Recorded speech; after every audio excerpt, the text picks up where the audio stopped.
गरीबों को हर महीने एक तय आमदनी देने के लिए सरकार बजट में यूनिवर्सल बेसिक इनकम स्कीम का ऐलान कर सकती है। सीएनबीसी आवाज को मिली एक्सक्लूसिव जानकारी के मुताबिक इस स्कीम में कई शर्तें भी जोड़ी जा सकती हैं। तो क्या होंगी वो शर्तें और किस तरीके से ये पूरी स्कीम हो सकती है, इस पर और बातचीत करने के लिए हमारे साथ मौजूद है हमारे economic policy editor Lakshman Roy.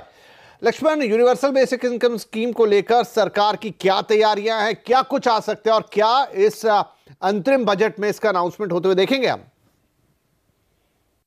दरअसल जब से इस चुनावी बजट की तैयारियां शुरू हुई हैं, सरकार के ऊपर इस बात का भारी दबाव था कि आप यूनिवर्सल बेसिक इनकम स्कीम को किसी न किसी शक्ल में आप इसको लागू कर दीजिए। लेकिन चूंकि अब विपक्ष ने दांव चल दिया है और राहुल गांधी ने यह ऐलान कर दिया कि हम इसको लागू करने जा रहे हैं, तो सरकार के ऊपर यह दबाव काफी ज्यादा बढ़ गया है।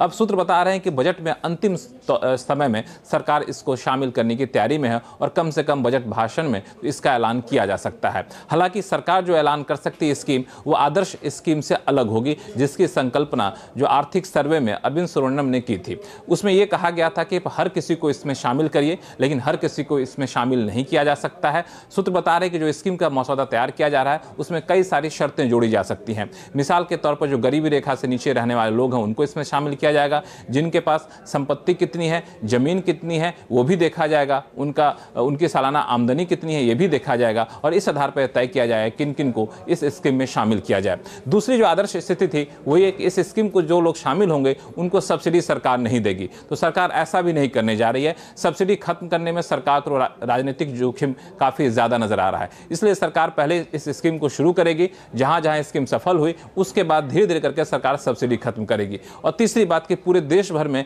एक साथ इस स्कीम को लागू करने की तैयारी में सरकार है भी नहीं। सरकार चाहती है कि चुनिंदा जिलों में पायलट प्रोजेक्ट के तौर पर इसे लागू किया जाए, ताकि देख भी लें कि इससे कितना खर्च हो रहा है, स्कीम कितनी सफल हो पा रही है और चुनाव में जो राजनीतिक फायदा उठाने की हम कोशिश करना चाहते हैं वो भी हम उठा सकते हैं। तो इस नजरिए सरकार इस स्कीम का ऐलान कर सकती है और सरकार का मानना है कि आर्थिक बोझ पड़ने की जो आशंका है वो काफ़ी कम है, क्योंकि जैसे ही हम फूड सब्सिडी या फिर मनरेगा के तहत सब्सिडी खत्म करना शुरू करेंगे तो आर्थिक बोझ काफ़ी कम पड़ जाएगा। क्योंकि अभी फूड सब्सिडी के तौर पर सालाना करीब 1,70,000 करोड़ रुपए देते हैं, तो मनरेगा के तौर पर 55,000 करोड़ रुपए देते हैं। लेकिन स्कीम जब पूरी तरह से लागू हो जाएगी तो ये सारी सब्सिडी भी खत्म हो जाएगी, तो सब्सिडी का बोझ हटेगा, तो स्कीम पर खर्च काफ़ी कम पड़ जाएगा।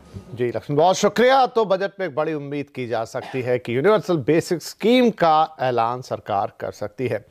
राहुल गांधी ने वादा किया है कि अगर 2019 में कांग्रेस की सरकार बनी तो गरीबों को न्यूनतम इनकम की गारंटी मिलेगी। इससे देश में गरीबी हटाने में मदद आएगी। तो आज आवाज अड्डा में हम आपसे पूछ रहे हैं कि क्या मिनिमम इनकम का वादा कांग्रेस को चुनाव जिता पाएगा? आप हमारे Twitter handle CNBC Lakshman Roy. Lakshman, universal basic income scheme को लेकर सरकार की क्या तैयारियां हैं, क्या कुछ आ सकते हैं और क्या इस अंतरिम बजट में इसका अनाउंसमेंट होते हुए देखेंगे हम? दरअसल जब से इस चुनावी बजट की तैयारियां शुरू हुई हैं, सरकार के ऊपर इस बात का भारी दबाव था कि आप यूनिवर्सल बेसिक इनकम स्कीम को किसी न किसी शक्ल में आप इसको लागू कर दीजिए। लेकिन चूंकि अब विपक्ष ने दांव चल दिया है और राहुल गांधी ने यह ऐलान कर दिया कि हम इसको लागू करने जा रहे हैं, तो सरकार के ऊपर यह दबाव काफी ज्यादा बढ़ गया है। अब सूत्र बता रहे हैं कि बजट में अंतिम समय में सरकार इसको शामिल करने की तैयारी में है और कम से कम बजट भाषण में इसका ऐलान किया जा सकता है। हालांकि सरकार जो ऐलान कर सकती है स्कीम, वो आदर्श स्कीम से अलग होगी, जिसकी संकल्पना जो आर्थिक सर्वे में अरविंद सुब्रमण्यम ने की थी, उसमें यह कहा गया था कि हर किसी को इसमें शामिल करिए, लेकिन हर किसी को इसमें शामिल नहीं किया जा सकता है। सूत्र बता रहे हैं कि जो स्कीम का मसौदा तैयार किया जा रहा है, उसमें कई सारी शर्तें जोड़ी जा सकती हैं। मिसाल के तौर पर जो गरीबी रेखा से नीचे रहने वाले लोग हैं, उनको इसमें शामिल किया जाएगा। जिनके पास संपत्ति कितनी है, जमीन कितनी है, वो भी देखा जाएगा। उनकी सालाना आमदनी कितनी है, ये भी देखा जाएगा और इस आधार पर तय किया जाएगा किन किन को इस स्कीम में शामिल किया जाए। दूसरी जो आदर्श स्थिति थी वो ये कि इस स्कीम को जो लोग शामिल होंगे उनको सब्सिडी सरकार नहीं देगी। तो सरकार ऐसा भी नहीं करने जा रही है। सब्सिडी खत्म करने में सरकार को राजनीतिक जोखिम काफी ज्यादा नजर आ रहा है, इसलिए सरकार पहले इस स्कीम को शुरू करेगी। जहां जहां स्कीम सफल हुई, उसके बाद धीरे धीरे करके सरकार सब्सिडी खत्म करेगी। और तीसरी बात कि पूरे देश भर में एक साथ इस स्कीम को लागू करने की तैयारी में सरकार है भी नहीं। सरकार चाहती है कि चुनिंदा जिलों में पायलट प्रोजेक्ट के तौर पर इसे लागू किया जाए, ताकि देख भी लें कि इससे कितना खर्च हो रहा है, स्कीम कितनी सफल हो पा रही है और चुनाव में जो राजनीतिक फायदा उठाने की हम कोशिश करना चाहते हैं वो भी हम उठा सकते हैं। तो इस नजरिए सरकार इस स्कीम का ऐलान कर सकती है और सरकार का मानना है कि आर्थिक बोझ पड़ने की जो आशंका है वो काफ़ी कम है, क्योंकि जैसे ही हम फूड सब्सिडी या फिर मनरेगा के तहत सब्सिडी खत्म करना शुरू करेंगे तो आर्थिक बोझ काफ़ी कम पड़ जाएगा। क्योंकि अभी फूड सब्सिडी के तौर पर सालाना करीब 1,70,000 करोड़ रुपए देते हैं, तो मनरेगा के तौर पर 55,000 करोड़ रुपए देते हैं। लेकिन स्कीम जब पूरी तरह से लागू हो जाएगी तो ये सारी सब्सिडी भी खत्म हो जाएगी, तो सब्सिडी का बोझ हटेगा तो स्कीम पर खर्च काफ़ी कम पड़ जाएगा। जी लक्ष्मण, बहुत शुक्रिया। तो बजट में एक बड़ी उम्मीद की जा सकती है कि यूनिवर्सल बेसिक स्कीम का ऐलान सरकार कर सकती है। राहुल गांधी ने वादा किया है कि अगर 2019 में कांग्रेस की सरकार बनी तो गरीबों को न्यूनतम इनकम की गारंटी मिलेगी। इससे देश में गरीबी हटाने में मदद आएगी। तो आज आवाज अड्डा में हम आपसे पूछ रहे हैं कि क्या मिनिमम इनकम का वादा कांग्रेस को चुनाव जिता पाएगा। आप हमारे ट्विटर हैंडल CNBC_आवाज पर जाकर अपनी राय दे सकते हैं और आवाज अड्डा में जरूर जुड़िएगा।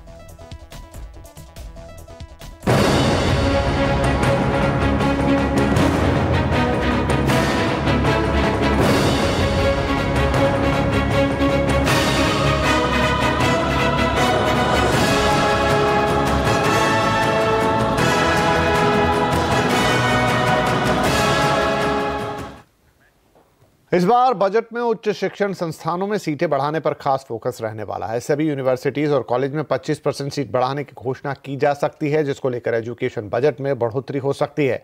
डिटेल्स के साथ रोहन सिंह मौजूद हैं। रोहन, इस बार शिक्षा बजट में क्या खास रहने वाला और क्या ये सीटें इसीलिए बढ़ाने की तैयारी है क्योंकि अब जो सवर्ण हैं उनका जो पिछड़ा वर्ग है वहां पर भी आरक्षण की बात आ गई है? इस बार के बजट में एक बड़ा फोकस उच्च शिक्षा में सीटें बढ़ाने पर हो सकता है। सरकार हर हायर एजुकेशनल इंस्टीट्यूट में 25% सीटें बढ़ाने की घोषणा कर सकती है। यह जरूरत इसलिए आ पड़ी क्योंकि 10% आरक्षण जो कि इकोनॉमिकली वीकर सेक्शन के लिए सरकार ने हाल में ही जिसकी घोषणा की है, उसके बाद सरकार ये चाहती है कि जो एग्जिस्टिंग सीटें हैं, अनारक्षित सीटें हैं, वो प्रभावित ना हो और इसके लिए नई सीटें क्रिएट की जाए। इसके लिए अलग से फंड की भी घोषणा की जा सकती है। इसके अलावा हेफा, हायर एजुकेशन फंडिंग एजेंसी, इसके बजट में भी अच्छी खासी वृद्धि की जा सकती है, करीब 3 से 4 हज़ार करोड़ की। एक और जो बड़ी घोषणा की जा सकती है वो राइट टू एजुकेशन को लेकर हुई। उसका दायरा 12वीं तक बढ़ाने का प्रस्ताव रखा जाता है, उसकी घोषणा की जा सकता है। और इसके बाद जो एम्प्लॉयमेंट जनरेशन और वोकेशनल कोर्सेज पर भी काफ़ी ज़्यादा फोकस होने वाला है इस बजट का। जी शुक्रिया इस जानकारी के लिए रोहन। और अब बात करेंगे CNBC आवाज की टैक्स घटाओ आंदोलन की।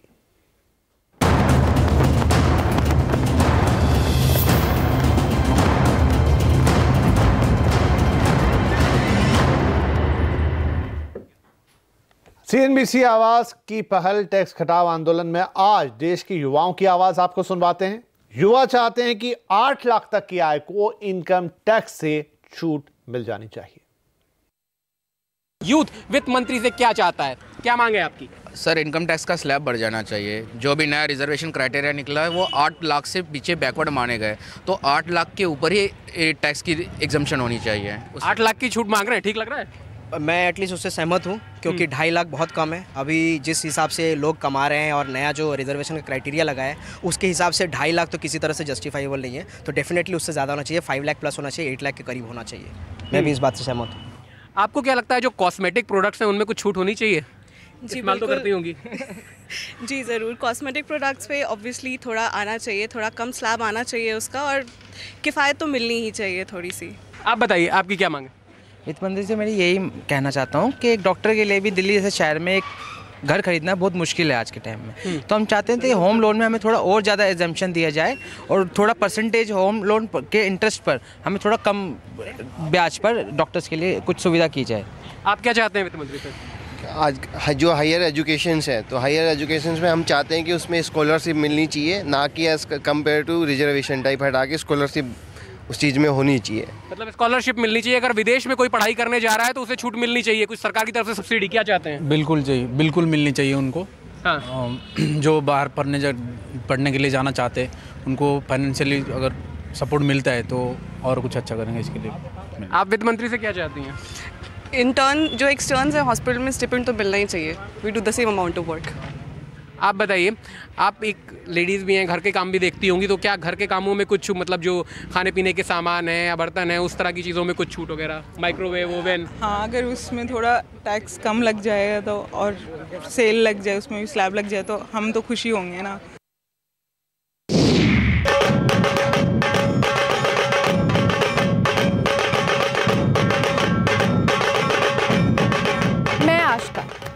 बजट सिर्फ CNBC आवाज़ पर देखती हूँ।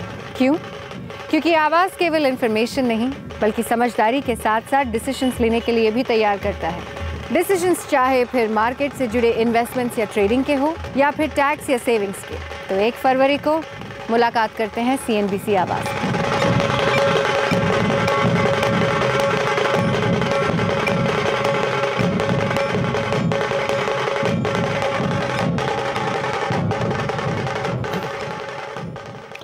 और एक बड़ी खबर का रुख करेंगे। NCLT में एस्सार प्रमोटरों को एक बड़ा झटका लगा है। NCLT ने एस्सार स्टील की कर्ज चुकाने की अर्जी को खारिज कर दिया है। NCLT ने कहा है कि एस्सार स्टील एशिया ने इसके लिए प्रक्रिया को पूरा नहीं किया। ये सुनते हैं प्रमोटर ArcelorMittal के वकील का इस मामले पर क्या कहना है।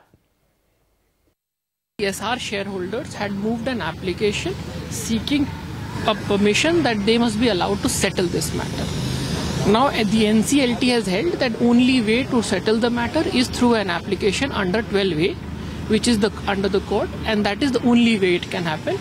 This is not an application under 12A. Supreme Court has also upheld the validity of 12A, so therefore no other way of redemption or everything is permissible, and therefore this application is not maintainable, and therefore this application is dismissed on that count. और ज़्यादा detail लेते हैं। हमारे साथ जुड़ गए हमारे संवाददाता मनीष देसाई। तो मनीष, आप ये बताएं कि NCLT ने अपने फैसले में क्या कहा और बड़ा झटका ये है जाहिर तौर पर प्रमोटरों के लिए। बिल्कुल, एस्सार स्टील के लिए बहुत बड़ा झटका है क्योंकि करीब 52,000 करोड़ रुपए के कर्ज में डूबी एस्सार ने अपने आप को दिवालिया घोषित करने के लिए NCLT में अपील की थी। उसके बाद ArcelorMittal ने बीड के जरिए ये बीड जीती थी करीब 42,000 करोड़ में और वो देने के लिए वो तैयार थी। इस बीच शेयर होल्डर के नाम पर एस्सार स्टील ने एंट्री करवाई NCLT में, अपनी एक एप्लीकेशन दायर की और जिसमें ये कहा गया कि हम लोग 54,500 करोड़ रुपए देने के लिए तैयार है। पर NCLT ने आज ये बड़ा फैसला दिया है जिसमें कहा है कि इंसॉल्वेंसी और बैंक्रप्सी का जो कोड है, जिसकी धारा है 12A, इसके तहत ये कोई प्रोसीजर नहीं किया गया है और जो बीड हुई है जिसमें COC और जो PR है, प्रोफेशनल रिसोल्यूशन वाले लोग जो है, उन्होंने किसी तरह की इलीगलिटी नहीं की है। मतलब पूरे कानूनी तरीके से ये पूरा प्रोसेस हुआ है और इसके बाद 12A के तहत अगर किसी भी शेयर होल्डर को ये राइट नहीं है कि वो आके इस तरह की एप्लीकेशन लगाए और उनको ये कंपनी का राइट मिल जाए, तो ये बिल्कुल बैकडोर एंट्री है और इसीलिए ये अर्जी ग्राह्य न करते हुए आज उन्होंने रिजेक्ट कर दिया है। अब एस्सार के पास एक चारा बचा है, या तो वो NCLT या सुप्रीम कोर्ट में जाकर इसके खिलाफ अपील कर सकते हैं। जी मनीष, बहुत शुक्रिया इस जानकारी के लिए। तो बड़ा झटका एस्सार स्टील प्रमोटर्स के लिए, NCLT ने उनके कर्ज चुकाने की अर्जी को खारिज कर दिया है।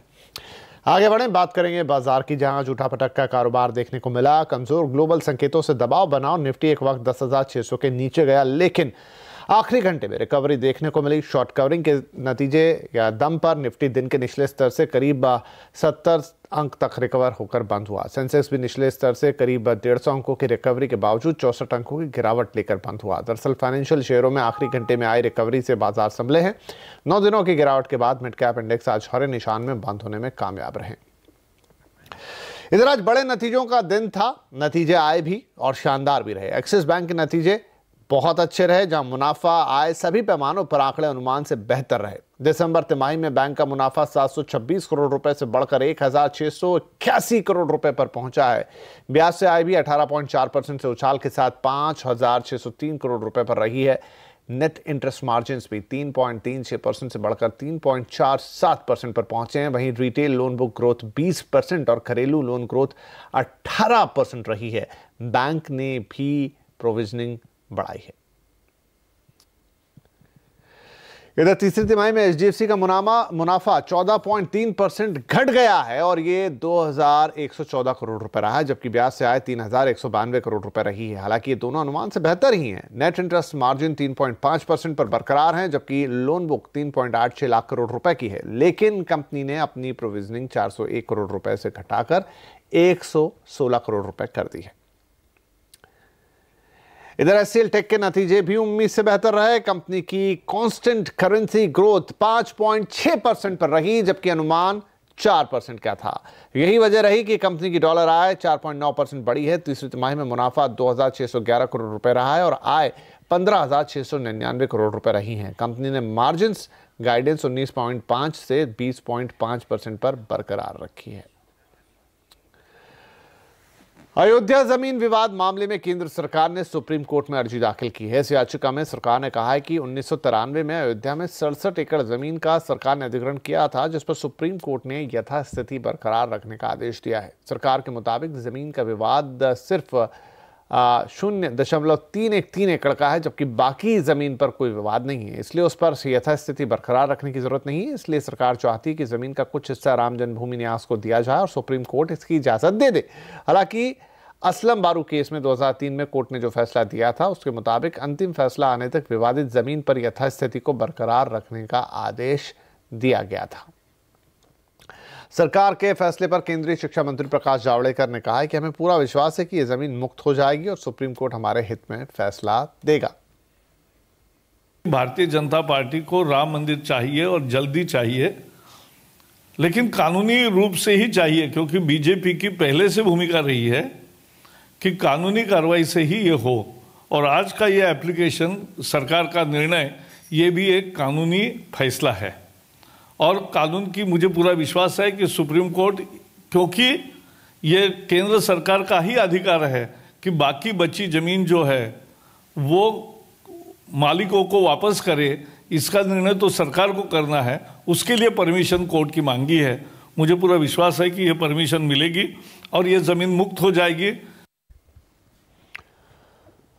आज प्रखर समाजवादी नेता और पूर्व रक्षा मंत्री जॉर्ज फर्नांडिस का निधन हो गया। वो पिछले कुछ सालों से अल्जाइमर से पीड़ित थे और पिछले दिनों उन्हें स्वाइन फ्लू का इन्फेक्शन भी हो गया था। जॉर्ज को उनके लंबे राजनीतिक करियर और मजदूर आंदोलन के लिए हमेशा याद किया जाएगा। एक वक्त में जॉर्ज फर्नांडिस के कहने पर बॉम्बे की रफ्तार रुक जाती थी। 1974 में बॉम्बे की ऐतिहासिक रेलवे हड़ताल मजदूरों के बीच जॉर्ज की गहरी पैठ का एक प्रदर्शन था। हालांकि इससे पहले ही वो बॉम्बे साउथ के सांसद बन चुके थे। 3 जून 1930 को कर्नाटक के मैंगलोर में पैदा हुए जॉर्ज फर्नांडिस को माँ बाप पादरी बनाना चाहते थे, लेकिन समाजवादी सोच उन्हें 1949 में बॉम्बे ले आई और यहाँ ट्रेड यूनियनों को इकट्ठा करने और तमाम बड़ी हड़तालों में उनकी बड़ी भूमिका रही। इसी दौरान जॉर्ज को कई बार जेल यात्रा भी करनी पड़ी। इमरजेंसी में जॉर्ज ने अंडरग्राउंड रहते हुए इंदिरा सरकार के विरोध स्वरूप कई विस्फोटों की योजना बनाई और बड़ौदा डायनामाइट केस में गिरफ्तार हुए। आपातकाल के बाद हुए चुनाव में उन्होंने जेल से ही जनता पार्टी के टिकट पर बिहार की मुजफ्फरपुर सीट से 3 लाख वोटों से जीत हासिल की। इसी सरकार में वो उद्योग मंत्री बने। 1988 में वीपी सिंह की जनता दल सरकार में बतौर रेल मंत्री जॉर्ज ने कोंकण रेल परियोजना की बुनियाद रखी। 1999 में बनी अटल बिहारी वाजपेयी की सरकार में रक्षा मंत्री के रूप में पोखरण परमाणु विस्फोट और करगिल युद्ध जैसी ऐतिहासिक घटनाओं में उन्होंने महत्वपूर्ण भूमिका निभाई। इसी कार्यकाल के बीच में आर्म्स डील तहलका प्रकरण के बाद उन्हें इस्तीफा देना पड़ा। बाद में उन्हें क्लीन चिट भी मिली। आखिरी बार वो 2009 में राज्यसभा के लिए चुने गए। इसके बाद जॉर्ज फर्नांडिस की राजनीति पर उनकी उम्र हावी होती गई और 29 जनवरी 2019 को उन्होंने नई दिल्ली में अंतिम सांसें ली।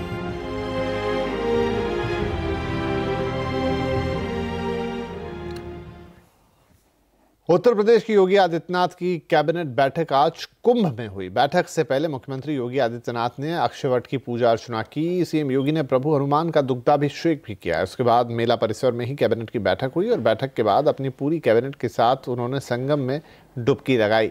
इस बैठक में कैबिनेट ने फिल्म उरी को टैक्स फ्री करने का फैसला लिया। योगी ने कहा कि ये फिल्म देखने से देशभक्ति का जज्बा बढ़ता है, इसलिए इसे टैक्स फ्री किया जा रहा है।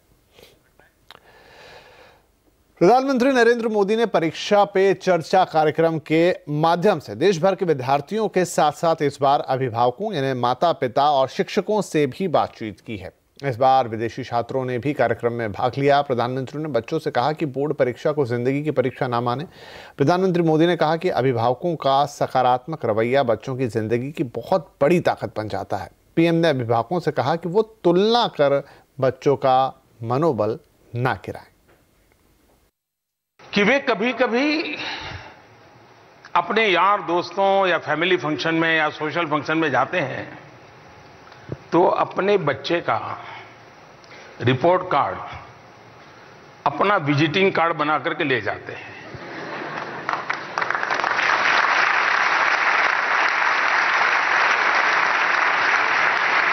ये सबसे बड़ी समस्या की जड़ है कि उनको सोसाइटी में मेरा बेटा ये किया, मेरे बेटे ने किया, मेरे बेटे, बस इशू को लेके घूमते रहते हैं। दिल्ली के तालकटोरा स्टेडियम में पीएम के साथ परीक्षा पर चर्चा में छात्रों के साथ साथ शिक्षकों ने भी हिस्सा लिया था। कार्यक्रम में सभी ने माना कि छात्रों का तनाव खत्म होना चाहिए। टाइम मैनेजमेंट की बात कही जो बहुत अच्छी लगी, एंड सेकंड कि अगर किसी को डिप्रेशन हो जाता है तो उसको ओवरकम कैसे करते हैं, ये भी बहुत अच्छा बोला उन्होंने। कुछ खिलौने टूटते हैं लेकिन वहाँ पे बचपन हमारा खत्म नहीं हो जाता। इस वजह से हारना जीतना तो जिंदगी में दो खेल है और इस वजह से हमें एग्जाम्स टाइम पे प्रेशर नहीं लेना and we have to do our best in our exams. Exam के टाइम पे हम स्ट्रेस नहीं लेंगे, डिप्रेशन नहीं लेंगे, मतलब फ्री माइंड लेके हम अपनी पढ़ाई करेंगे। टीचर्स के लिए सबसे बड़ा टिप ये है कि सब बच्चों को उन्होंने एक इंडिविजुअल आइडेंटिटी के रूप में स्वीकारना है। ये नहीं सब उनको कंपैरिजन करके कभी छोटा बड़ा नहीं करना, ताकि वो उनकी आइडेंटिटी जो है ना वो निखर के सामने आए। टीचर को जो रिस्पेक्ट देने की बात कही है उससे कहीं ना कहीं टीचर का जो स्ट्रेस है एग्जाम को लेकर के वो कहीं ना कहीं दूर होगा। बजट स्मार्टफोन बाजार की बड़ी खिलाड़ी ऑनर ने एक इनोवेशन के साथ 38,000 का नया फोन लॉन्च किया है। नया फोन ऑनर व्यू 20 पहली बार डिस्प्ले में ही 25 मेगापिक्सल का सेल्फी कैमरा लेकर आ रहा है, यानी कि फ्रंट कैमरा डिस्प्ले में छिपा होगा, दिखाई नहीं देगा। इसके अलावा ऑनर व्यू B20 में 6.3 इंच का डिस्प्ले, 48 मेगापिक्सल का रियर कैमरा और 4000 mAh की दमदार बैटरी भी है। ऑनर व्यू 20 6 और 8 GB रैम के 2 वेरिएंट्स में आएगा। इसकी शुरुआती कीमत होगी 37,999 यानी करीब 38,000 रुपये। इसे आप अमेजॉन पर 30 जनवरी यानी कल से खरीद सकते हैं। साइकिल से लेकर कार तक बनाने वाली साउथ कोरिया की ऑटो कंपनी किया मोटर्स ने आज से देश में अपना पहला ट्रायल प्रोडक्शन शुरू कर दिया है। किया मोटर्स ने देश में अपना पहला प्लांट आंध्र प्रदेश के अनंतपुर में लगाया है। यहां कंपनी ने 100 करोड़ रुपए निवेश किए हैं। कंपनी साल भर में 3 लाख गाड़ियां बनाने का टारगेट लेकर चल रही है। कंपनी जुलाई में अपनी कॉन्सेप्ट कार SP2 लॉन्च करेगी, जिसकी कीमत 9 से 16 लाख रुपए के बीच होगी। साथ ही गाड़ी का सीधा मुकाबला डस्टर, निसान क्विक्स और क्रेटा जैसी गाड़ियों से होगा। वहीं 6 महीने बाद कंपनी अपनी कॉम्पैक्ट सेडान बाजार में उतारेगी। आंध्र प्रदेश में प्लांट के साथ साथ कंपनी 2 वेंडर पार्क भी डेवलप कर रही है, जहां 10,000 लोगों को रोजगार भी मिलेगा। हर साल की तरह आज बीटिंग रिट्रीट के साथ गणतंत्र दिवस समारोह का समापन हुआ। दिल्ली के विजय चौक पर सेना के तीनों अंगों की पारंपरिक धुनों के साथ सेरेमनी हुई, जिसमें 18 मिलिट्री बैंड और 15 पाइप और ड्रम बैंड्स ने हिस्सा लिया। परंपरा के मुताबिक राष्ट्रपति रामनाथ कोविंद इस समारोह के मुख्य अतिथि थे और प्रधानमंत्री मोदी, उपराष्ट्रपति वेंकैया नायडू और चीफ जस्टिस रंजन गोगोई ने बतौर अतिथि इस कार्यक्रम में शिरकत की।